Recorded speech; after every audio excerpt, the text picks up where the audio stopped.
Hola, ¿qué tal? Mi nombre es John Marrón Romero, soy estudiante de Ingeniería Industrial y en esta ocasión les voy a exponer un escenario 3 del curso de Diseño de Planta, el cual trata sobre el componente práctico.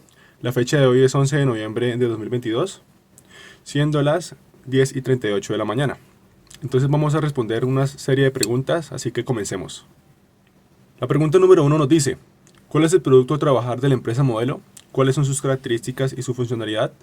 Entonces el producto que pretende producir nuestra empresa modelo es una bolsa plástica biodegradable que tiene una fabricación similar a las bolsas plásticas convencionales.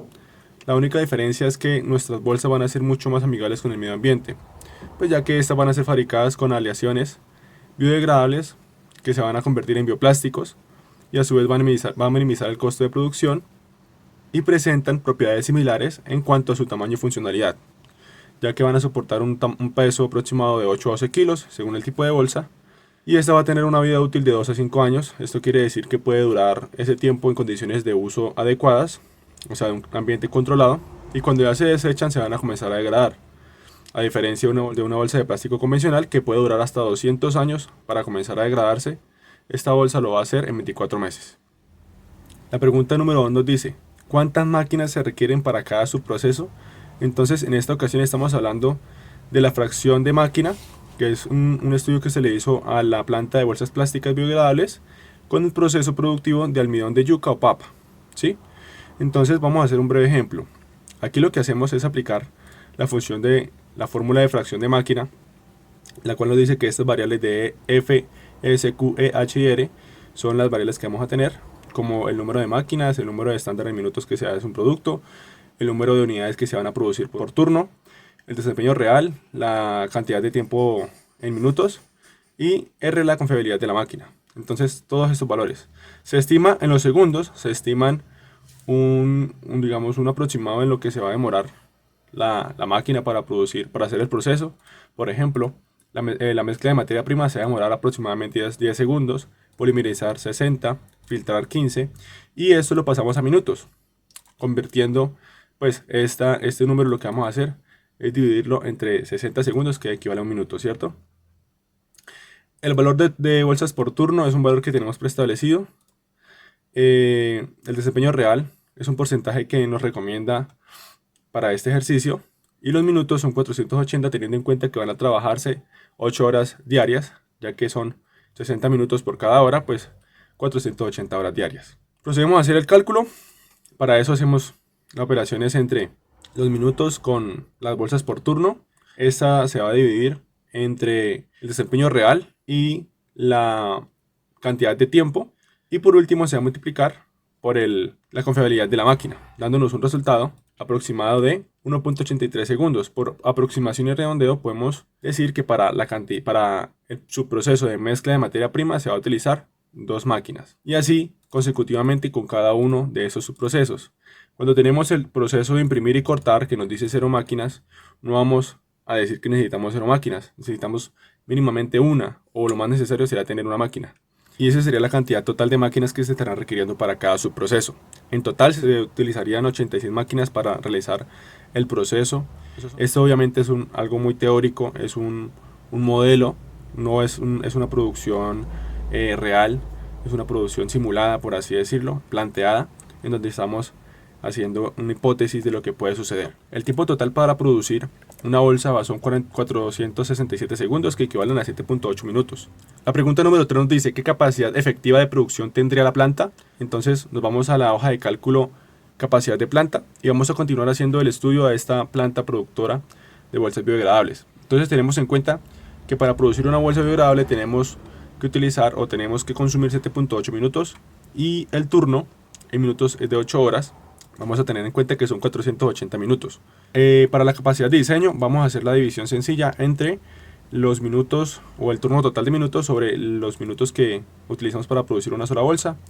Para la capacidad efectiva vamos a hacer algo muy similar multiplicando la capacidad de diseño obtenida con el trabajo real de mano de obra. Este trabajo real es un valor que nos facilita la guía para poder estimar esos valores y nos da un resultado de 52.42 unidades diarias. La producción real, que es la multiplicación de la capacidad efectiva ya calculada, por el factor merma inherente del proceso 83% y nos da un valor de 43.51. La utilización, que es donde vamos a dividir la producción real sobre la capacidad de diseño, y la eficiencia, que es la producción real sobre la capacidad efectiva.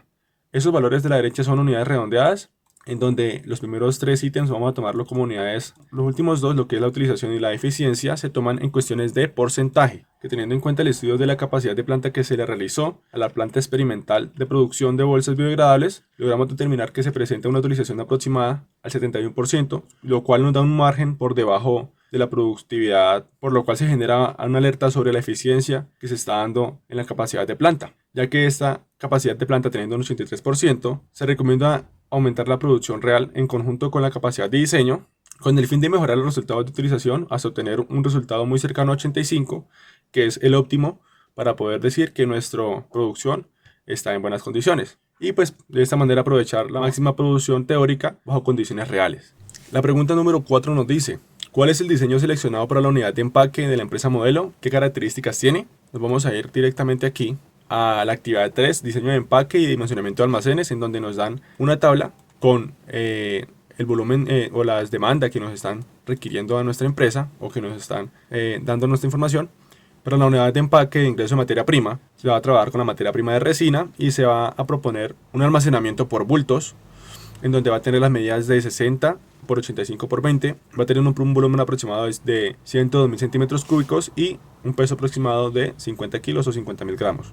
Se van a apilar en estivas de 14.5 por 120 por 100 que van a soportar adecuadamente la carga de 6 bultos de 50 kilos o 50.000 gramos. Y esta va a tener un peso aproximado de 30.000 gramos, la solamente estiva. La estiva con la carga tiene un peso aproximado de 330.000 gramos y ocupa un espacio aproximado de 894.000 centímetros cúbicos. Y esta tiene unas medidas aproximadas de 74.5 por 120 por 100 centímetros. Entonces decimos que la capacidad según la estiva va a tener de 6 costales de 50 kilos, es decir que por estiva va a cargar el peso que ya estamos hablando, que son 330.000 gramos. Para poder manipular esta materia prima vamos a utilizar un montacargas clase 4 con la capacidad básica de 4.500 kilos, el cual va a estar más que sobrado para la capacidad que le vamos a exigir, y pues cuenta con unas medidas de 280 por 330 por 140 centímetros, teniendo un peso aproximado de 6.270.000 gramos. Para el almacenamiento de producto terminado tenemos el diseño de una bolsa gabacha mediana que va a tener unas medidas aproximadas de 30 por 20 y que va a tener un grosor, un espesor o un calibre 30 que equivale a 0.0297 centímetros. Esa va a tener un volumen de 17.8 centímetros cúbicos y un peso aproximado de 3.7 gramos. Se van a apilar en rollos de 240 unidades. Los rollos van a tener una medida de 14.5 por 20 por 14.5 y que van a tener un peso aproximado de 240 unidades de 888 gramos, ocupando un volumen de 3.302 centímetros cúbicos. También se va a apilar estos rollos en cajas de cartón con una carga máxima de 45 kilos, en donde vamos a tener las siguientes medidas, que va a ser 30 por 60 por 40 de ancho y un volumen aproximado de 72.000 centímetros cúbicos y un peso aproximado de la caja de 545 gramos. Se van a apilar de esta manera, en donde vamos a insertar 16 rollos de 40 bolsas, en donde la carga aproximada va a ser 14.753 gramos con el peso de la caja. Por caja se van a tener un total de gabacha mediana, 3.840 bolsas. Para el área de almacenamiento de producto terminado se deciden apilar 16 cajas de las que estamos hablando anteriormente, con un área aproximada de 120 por 120 por 80 de ancho, un volumen aproximado de 1.152.000 centímetros cúbicos y un peso aproximado de 236.048 gramos. La estiva que se va a utilizar es la misma estiva del área de almacenamiento de materia prima, que la cual es 14.5 por 120 por 100. Es una estiva que pesa 30 kilos o 30.000 gramos y tiene un volumen aproximado de 174.000 centímetros cúbicos. La apilación de estivas con cajas o de carga se va a hacer de la siguiente manera. Se van a apilar de a 4 por 4 niveles, teniendo un peso total de 266.048 gramos y con estas medidas, que es 134.5 centímetros por 120 por 100 centímetros. Y se va a utilizar el mismo montacargas que estamos utilizando en el área de almacenamiento de materia prima. 5 nos dice: ¿qué capacidad de almacenamiento tendría el almacén de producto terminado? Entonces decimos que el espacio mínimo necesario para el área de almacenamiento de materia prima y el área de almacenamiento de producto terminado debe ser de 200 metros cuadrados, teniendo en cuenta que el montacargas mediano puede ocupar hasta 8 metros, incluyendo su radio de giro. Además del área que ocupa las mercancías, estas en una sola estiva, que están ocupando libremente 4 metros cuadrados, en donde esos 4 metros estaremos ocupando 1.2 metros por cada estiva, teniendo en cuenta que, según la demanda de la cantidad de estivas va a aumentar y se necesitará más espacio, logrando utilizar 2 montacargas por cada área y un promedio de 11 estivas, aunque su capacidad máxima por cada área de almacenamiento de producto terminado y área de ingreso de materia prima son de 15 estivas. Aquí tenemos las imágenes de los almacenes diseñados, el almacén de materia prima, en donde se puede ver la apilación de los bultos de resina, y el almacén de producto terminado y hoy despacho de mercancías, en donde tenemos las mismas 11 estivas con cajas. La pregunta número 6 nos dice: ¿con qué materia prima se diseñó el almacén de materia prima? El almacén de materia prima y el diseño en general se realizó con la materia prima de resina, la cual es un material muy utilizado en este proceso. Por ello se utilizó la apilación por bultos, ya que el aditivo es 2W, aunque también es muy importante y le da esa descomposición al plástico, se utiliza en porciones muy mínimas. La pregunta número 7 nos dice: ¿cuál es la secuencia del proceso productivo y flujo de materiales a través de estaciones de trabajo de cada subproceso presentado en el modelo del área de producción? Como podemos ver, el diseño está hecho por mi autoría, que es John Marlon Romero González, pertenezco al grupo 104. Aquí procedemos a dar la vista de planta, la vista superior de la planta, la vista frontal, la vista posterior de la planta, una vista lateral y una vista isométrica. Procedemos con el área de almacenamiento de materias primas, en donde se está demostrando la apilación y el adecuado uso, la área de mezclado, el área de extrusión o el proceso de extrusión, el área o proceso de aplanado, en donde vemos el flujo, el área de enfriamiento y aplanado, el área de bobinado y sellado y el área de etiquetado y embalaje. Tenemos también sitios de laboratorio para comprobar la calidad de este proceso, un brazo mecanizado que nos ayuda al transporte de esta materia prima, el área de almacenamiento de producto terminado, la apilación por estivas que estábamos hablando, y aquí comenzamos con el área de reutilización de materia prima, donde tenemos el proceso de triturado y derretido, que pasa por el enfriamiento y secado, y posteriormente se utiliza la cinta transportadora para reutilizar la materia prima. Y eso fue todo. Muchas gracias por ver. Hasta la próxima.